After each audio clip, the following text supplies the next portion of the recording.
You're fighting a battle you can't win. Every morning, you promise yourself, today will be different. Today you'll eat less, exercise more, have more willpower.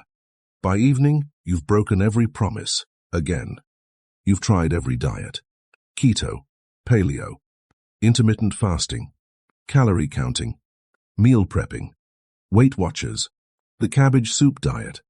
And you're still struggling and still gaining weight and still feeling exhausted and still hating your body.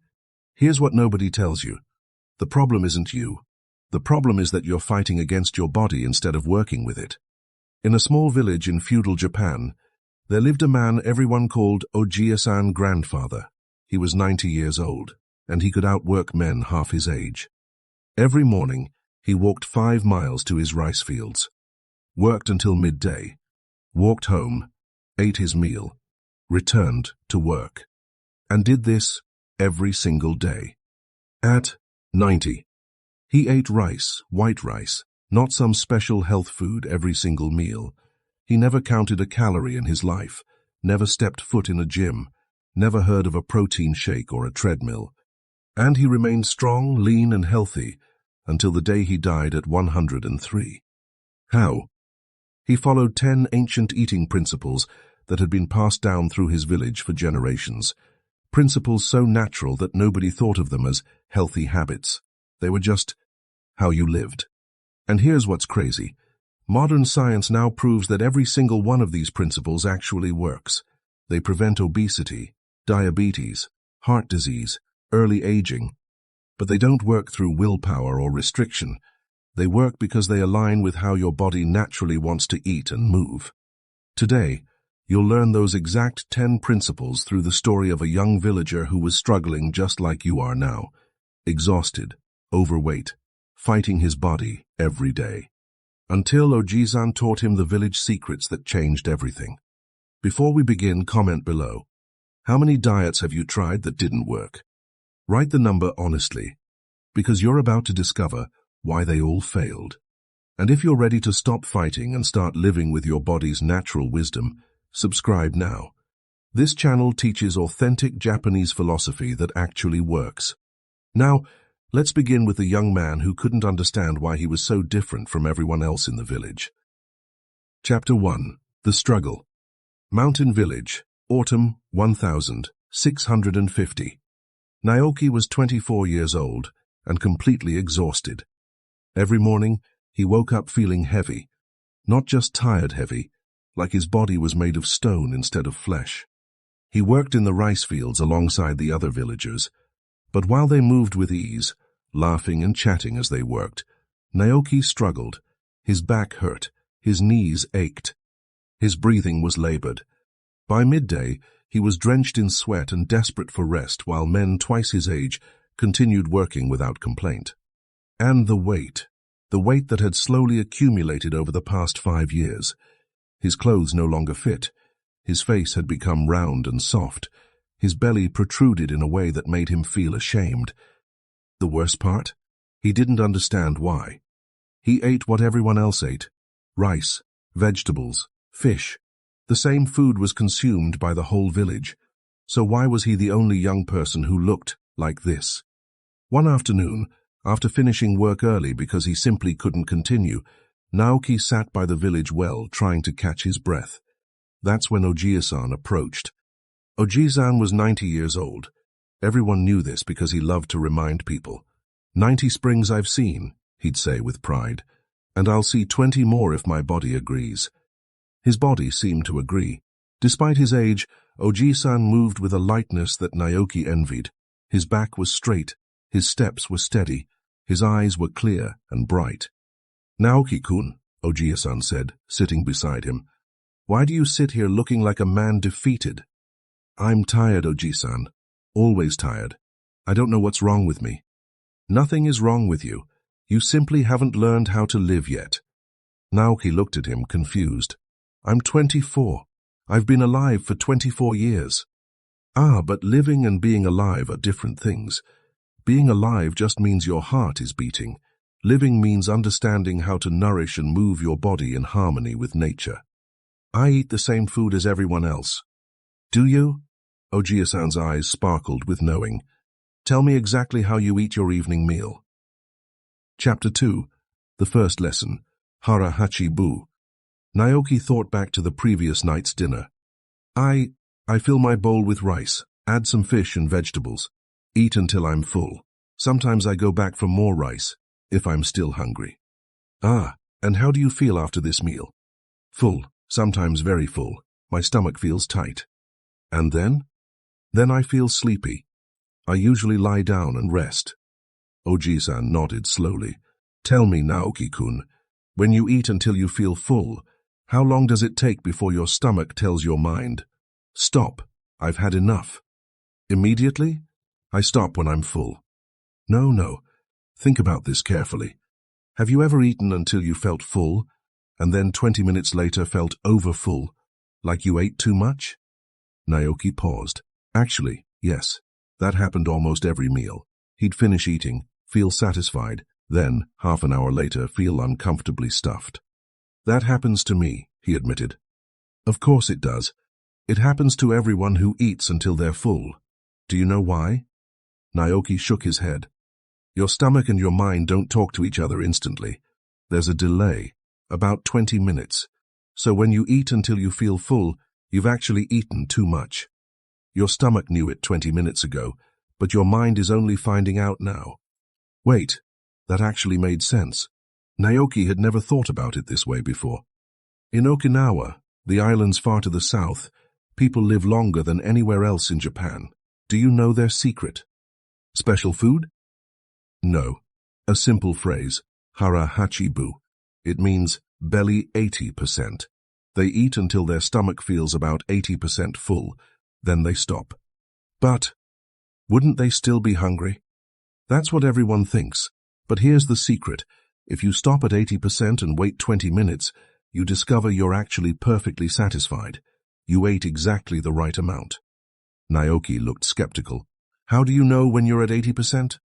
Ah, that's the important part. You cannot know if you're eating quickly while distracted. You must slow down. Pay attention to your body. Notice how your stomach feels. Stop before you reach that heavy, full sensation.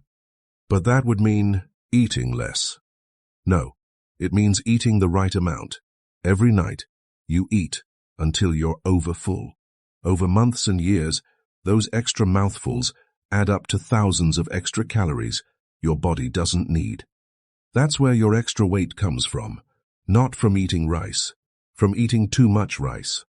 For the first time in years, something clicked in Naoki's mind. He wasn't eating different food. He was eating too much food. Chapter 3. Learning to Feel.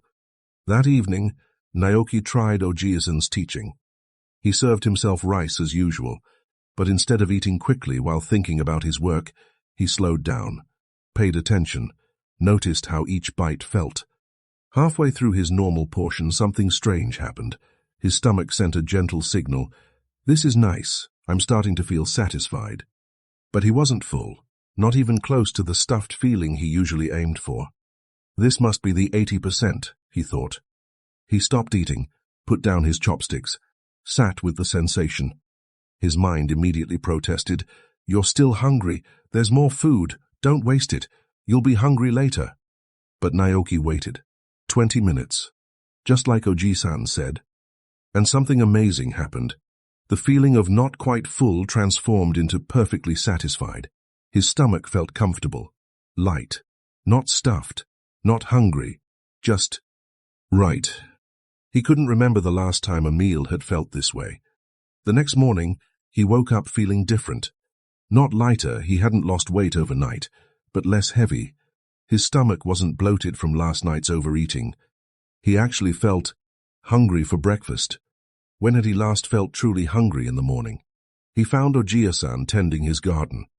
Ojiya-san, I tried Hara Hachi Bu last night. And? It worked. I felt satisfied with less food, but my mind kept telling me to eat more. Of course it did. Your mind has been trained for 24 years to eat until stuffed. It will take time to retrain it, but your body already knows the truth. You just have to learn to listen. Is that the only secret? Just eat less? Oji-san laughed.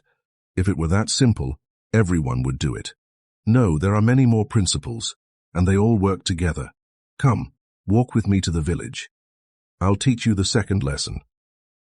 Chapter 4. The Walking Lesson. As they walked, Naoki noticed something. Ojiya-san was 90 years old and walking faster than him. Not by much, but enough to be noticeable. Ojiya-san, how far do you walk every day?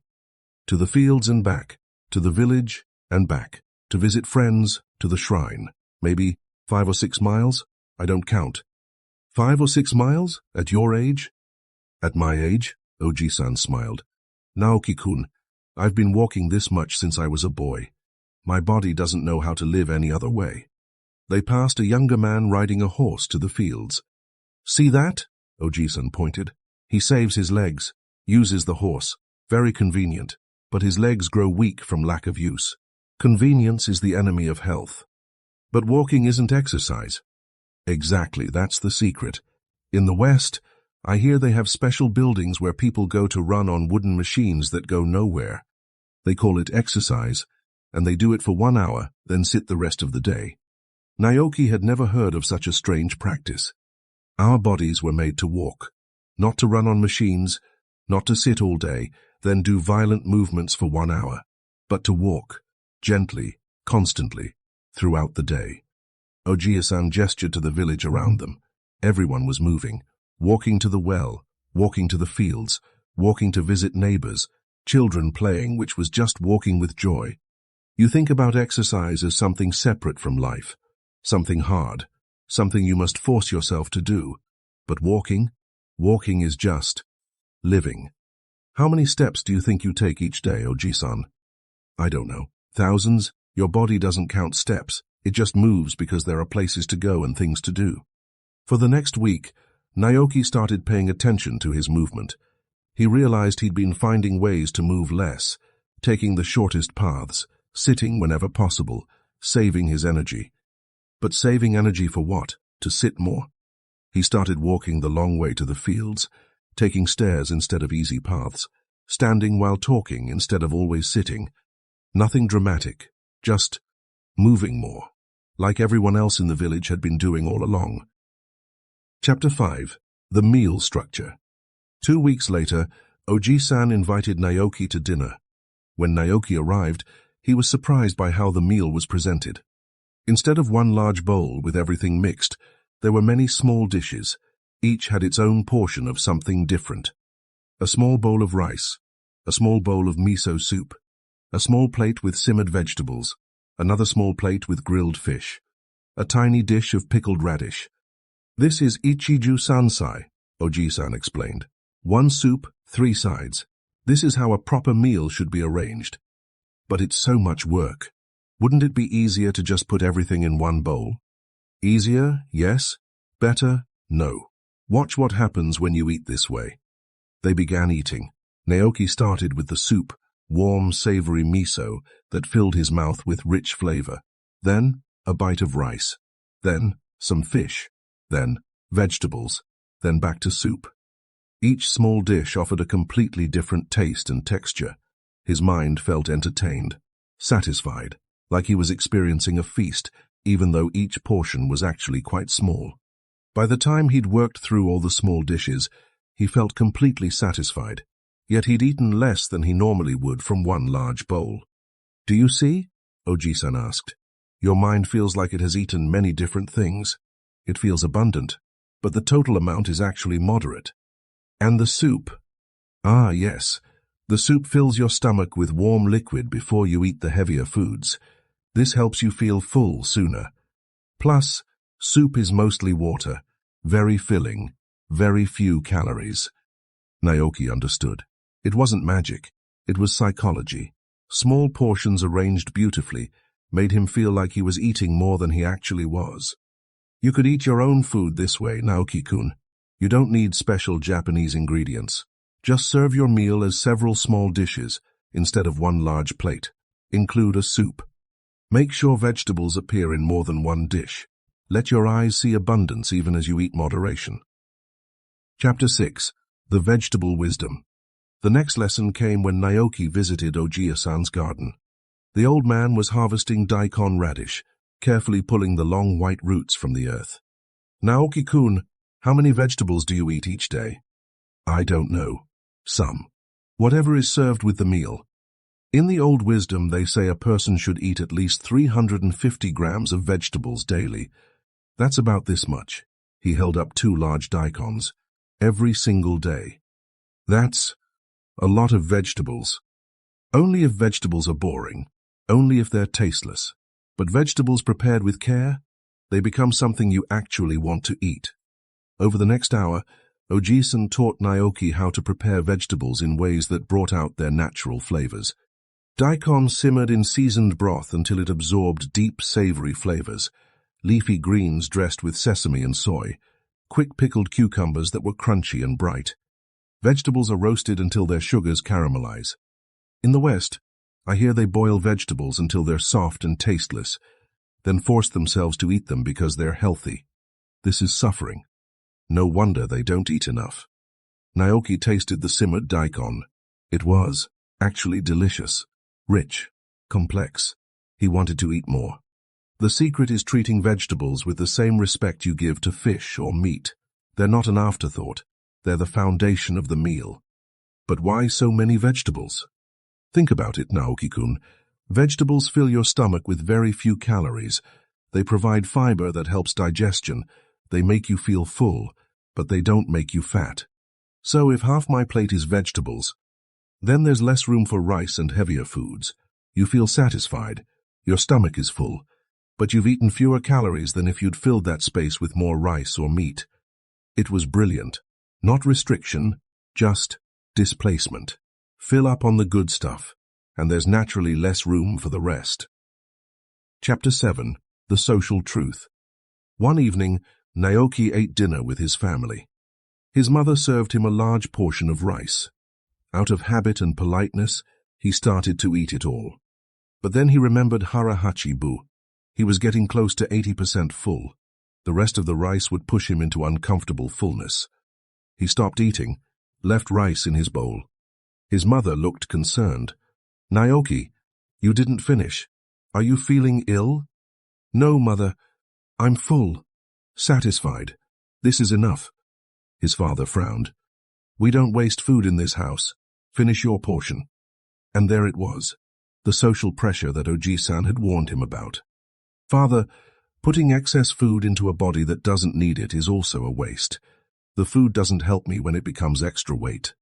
His father started to argue, but Oji-san, who had been invited to dinner, spoke up. "The boy is right. We respect food by eating mindfully, not by stuffing ourselves past comfort." Because Oji-san was an elder, his father accepted this, but Naoki saw the tension. Later, Oji-san pulled him aside. "In Japan, there's a social aspect to health that many people don't discuss. Your family and neighbors notice if you gain weight. They comment. Sometimes this feels uncomfortable, but it also provides motivation. It feels like judgment, perhaps, but it also comes from care. In our village, health is partly a community responsibility. We look after each other. If someone is clearly eating in unhealthy ways, we say something because we care about their well-being." Naoki thought about this. In one way, it was pressure, but in another way, it was support. Everyone around him, eating moderately, made it easier for him to eat moderately too. The people you eat with influence how you eat. If you're surrounded by people who eat mindfully and in balanced ways, you naturally eat that way too. But if you're surrounded by people who overeat, that becomes your normal. Chapter 8. The Timing Lesson. Naoki-kun, what time do you eat your evening meal? Usually after dark, when work is finished. Maybe 2 hours before bed? Oji-san shook his head. This is another problem. Your body is preparing for sleep, but you're filling it with food. When should I eat? While the sun is still up. At least 3 hours before you sleep, preferably 4. But I'm hungry late at night after working all day. Only because your body has learned to expect food at that time. Retrain it. Oji-san explained. When you eat late and then sleep soon after, your body doesn't have time to use that energy. Much of it gets stored as fat. But when you eat earlier, and stay awake for several hours, your body digests the food and uses the energy. There's an old saying, eat breakfast like a king, lunch like a prince, and dinner like a beggar. Your largest meal should be when you need energy. Your smallest meal should be when you're preparing to rest. But everyone eats their biggest meal at night. And everyone wonders why they can't lose weight. The two are connected, Naoki-kun. For the next month, Naoki shifted his dinner time earlier, an hour at first, then 2 hours. Eventually, he was eating his evening meal while there was still daylight. The first few nights, he felt hungry before bed, but his body adjusted. Within 2 weeks, he didn't feel hungry at night anymore. And something unexpected happened. He slept better. His stomach wasn't working hard to digest a heavy meal while he tried to rest. He woke, feeling lighter, more energized. Chapter 9. The Small Portions Secret. One day, Ojiya-san showed Naoki his dishes. They were small, much smaller than the large bowls Naoki used. Have you ever noticed that people eat whatever portion is put in front of them? If the plate is large, they fill it and eat it all. If the plate is small, they fill it and eat it all. So using smaller plates tricks your mind into satisfaction with less food. Your eyes see a full plate. Your mind feels satisfied. But the actual amount is smaller. Naoki tried this. Instead of his usual large bowl, he used a smaller one, filled it with rice. It looked full, complete. His mind registered a full plate. But the amount was actually 30% less than he normally ate. After eating, he felt satisfied, not because his stomach was stuffed, but because his mind had seen completion. A full plate, nothing missing. This is why Japanese portions look small to foreigners. We use small plates and small bowls. Each portion looks complete in its container, but the total amount is moderate. And if I'm still hungry, then you serve yourself another small portion. But you'll find that after finishing the first small serving and waiting a few minutes, you feel satisfied and don't need more. The psychology was fascinating. It wasn't about restriction or deprivation. It was about working with how the human mind actually operates. Chapter 10. The Final Wisdom. 3 months had passed. Naoki had lost weight. Not dramatically, not through suffering, just steadily, naturally. His clothes fit better. His energy had returned. He could work the full day without exhaustion. More importantly, he felt different, lighter, not just physically, mentally. He wasn't fighting his body anymore, wasn't forcing himself to eat less through willpower. He was simply living in harmony with natural principles. One evening, Ojiya-san called him over.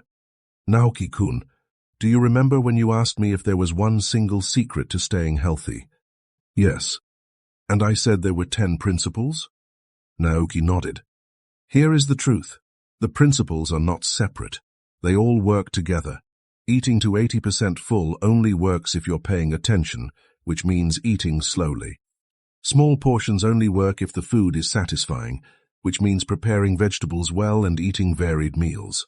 Walking works better if you eat dinner early and sleep well. Social support helps you maintain all the other habits. They're connected, like a rope made of many strands. One strand breaks easily. 10 strands twisted together become strong. Ojiya-san continued. But there's something deeper I want you to understand. None of these principles require fighting against your body. They all work with your body's natural wisdom. The samurai understood this. True strength comes not from force but from alignment with natural principles. When you move with the flow instead of against it, effort becomes effortless. The same with health. When you fight hunger with strict diets, you eventually lose because hunger is powerful. But when you eat in ways that naturally satisfy hunger with the right amount of nourishing food, there's no fight. Naoki finally understood. For years he'd been trying to force his body to be different through willpower and restriction, and he'd failed because you can't win a war against yourself. But these principles, they weren't warfare. They were wisdom, not fighting, just living correctly. Remember Kaizen, Naoki-kun, continuous improvement through tiny steps. You didn't change everything overnight. You changed one thing, then another, then another. Small changes sustained over time create large transformations. Thank you, Oji-san. You've given me my life back. No, Naoki-kun. I've only reminded you how to live the life your body already wanted to live. This wisdom was always available to you. You just needed to notice it. The teaching continues. Years later, Naoki became the village elder, and when young people came to him struggling with their health, exhausted and discouraged, he taught them the same 10 principles Oji-san had taught him. Not as strict rules, not as a diet, as a way of living. Eat to 80% full and notice how your body actually feels. Arrange your meals with many small dishes instead of one large plate. Walk throughout the day as a natural part of life. Learn to prepare vegetables in ways that make you actually want to eat them. Use small plates that trick your mind into satisfaction. Eat your largest meal when you need energy, not before bed. Let the people around you support your healthy habits. Include fermented foods that help digestion. Respect food by eating mindfully, not by forcing yourself to finish. Practice Kaizen, small daily improvements that compound over time. These weren't diet rules, they were life principles. Ancient wisdom that had kept Japanese villages healthy for 1,000 years. And they still work today. If this video revealed wisdom you'd been searching for, do this. Comment, I choose harmony over fighting. Subscribe for authentic Japanese philosophy that works with your body, not against it. And remember Naoki's lesson. Your body isn't your enemy. It's been waiting for you to stop fighting and start listening. The 10 principles are ready whenever you are.